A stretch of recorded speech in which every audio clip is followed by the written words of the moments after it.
Hello, my friends and followers. I am Dr. R.P. Mondol. Today, I would like to tell about long-term complications of diabetes. Diabetes সম্পর্কে আমি আগেই বলেছি diabetes কী এবং কেন হয়, এর যে শর্ট টার্ম এবং লং টার্ম এফেক্ট সেগুলি সম্পর্কে আজকে আমি আপনাদের সামনে কিছু তথ্য তুলে ধরব। লং টার্ম কমপ্লিকেশনের মধ্যে আমরা বলতে পারি যে সমস্যাগুলি আসে, long term result of treatment of diabetes are disappointing in many patients. দীর্ঘদিন এর চিকিৎসা করতে করতে মানুষের মধ্যে হতাশা আসে। যদিও although a few diabetic patients die from acute metabolic complications যেমন ketoacidosis and hypoglycemia, the major problem is the excess mortality and serious morbidity suffered as a result of the long-term complications of diabetes. long-term complication যে ধরনের সমস্যা আসে সেই সমস্যাগুলির মধ্যে আমরা excess mortality in diabetic mellitus is caused mainly myocardial infarction and stroke, and angina, cardiac failure, and intermittent claudication. এই সমস্ত সমস্যাগুলি আমরা মেজর লার্জ ব্লাড ভেসেল থেকে এই রোগগুলি আমরা দেখতে পাই।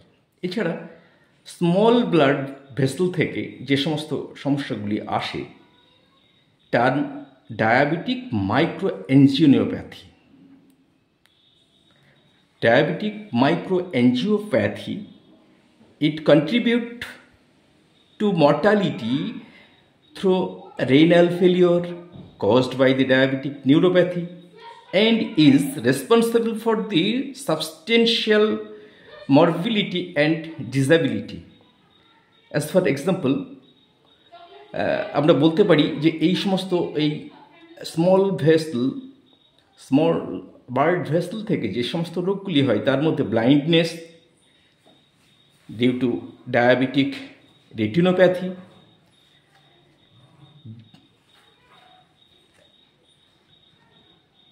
difficulties working, chronic ulceration of the foods, and peripheral neuropathy, bowel and bladder dysfunction from autonomic neuropathy. এই ধরনের সমস্যাগুলি কিন্তু ডায়াবেটিক পেশেন্টদের ক্ষেত্রে অনেক বেশি ঘটে থাকে এবং তার মৃত্যু ঘটায়। তাহলে এখানে রিস্ক ফ্যাক্টর হিসেবে আমরা যেগুলো বলতে পারি, এখানে ডিউরেশন অফ ডায়াবেটিস, কতদিন ধরে সে ডায়াবেটিসে ভুগছে, early age at onset of diabetes disease, high glycated haemoglobin HbA1c তার যদি বেশি থাকে, রেইজড ব্লাড প্রেশার তার যদি হাইপারটেনশন বা ব্লাড প্রেশার বাড়তে থাকে, প্রোটিনিউরিয়া এবং মাইক্রোঅ্যালবুমিয়া, ডিসলিপিডেমিয়া, এটা স্বাস্থ্যের পক্ষে বা হার্টের পক্ষে একটি ক্ষতিকারকই, ওবেসিটি তার যদি দিন দিন স্বাস্থ্যের অবনতি ঘটে বা ওবেসিটিটা বেড়ে যায় তাহলে এদের লং টার্ম কমপ্লিকেশন এটা আসতে থাকে। এছাড়া আমরা যে সমস্যাগুলি দেখতে পাই সেই সমস্যাগুলির মধ্যে যেমন risk factor,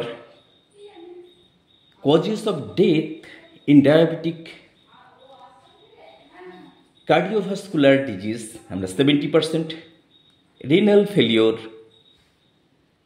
10%, cancer 10%, infection 6%, diabetic ketoacidosis 1% and others 3%।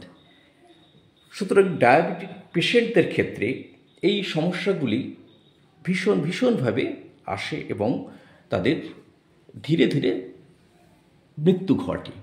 আমরা diabetic mellitus as a risk factor of the coronary heart disease বা সিএইচডি আমরা 3 major factors smoking, hypertension and dyslipidemia, এই 3টে ফ্যাক্টর কিন্তু একজন ডায়াবেটিক পেশেন্টকে খুব সহজেই মৃত্যুমুখে ঠেলে দেয়।